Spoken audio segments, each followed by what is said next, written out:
Wilujeng Sumping, perkenalkan, nami Abdi Adi Permata Surya Chandra, di kelas 11, MIPA 4, SMA Negeri Hiji, Majalengka. Di kesempatan ieu Abdi Palai ngaturkeun hiji materi aya hubunganna jeung atikan atawa biasa disebut oge pandidikan.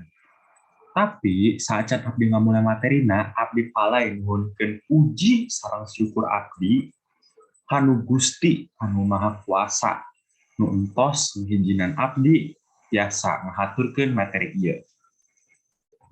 Sancan Abdi lanjut ke materi intina, Abdi bade naros heula ye. Kumaha sih rasana pelajaran daring? Pasti temecak kan, loba tugas, materi hese dipahaman, jeung sajabana. Nu pasti nama nilai turun, sarua urang oge euy. Tapi urang ge kudu ideng. Lamun panurunan nilai teh lain ku sabab dari wae, tapi ku sabab urang sorangan. Nah, di survei data Kemendikbud, 85% siswa ngerasa lebih nyantai dina pelajaran teh daripada sancan pembelajaran menggunakan sistem daring. Nah, rasa eta teh dipicu oge ku sabab kurangna pengawasan di orang tua atau orang-orang sejen nu bertanggung jawab atas pengawasan siswa. Nah, gara-gara eta jadi pisan tugas-tugas nu tiasa kaliwat atau kapokoan. Terus materi atau modul teh tara dibaca ku sabab naon? Koreana da eueun ngawasan. Jeung sajabana deui.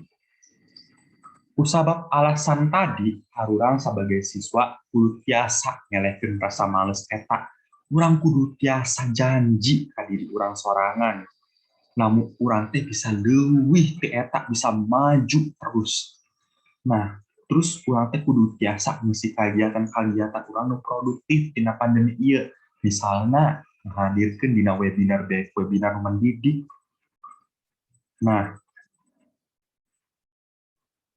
guru-guru oge Abdi harap biasa berkontribusi oge jang nanamkeun rasa-rasa di awasan jang murid-murid teh. Misalna biasa jeung ngadakeun Zoom meeting atau Google Meet. Aya di media-media yang biasa dipake. Tapi jika nama eta bae nu tiasa Abdi sampaikeun di kesempatan kieu. Samugi materi nu Abdi sampaikeun bisa ditarima. Teteh geubis ti Soledad Keresek. Dedek incik langsung ngabantu. Wahai panonton geulis tur karasep, mugi tiasa katimude di lain waktu. Leuwih amis gula daripada kecap. Leuh ladaan cengek daripada jinten. Lamun Abdi aya salah ucap, Abdi nuhunkeun hapunten. Dadah.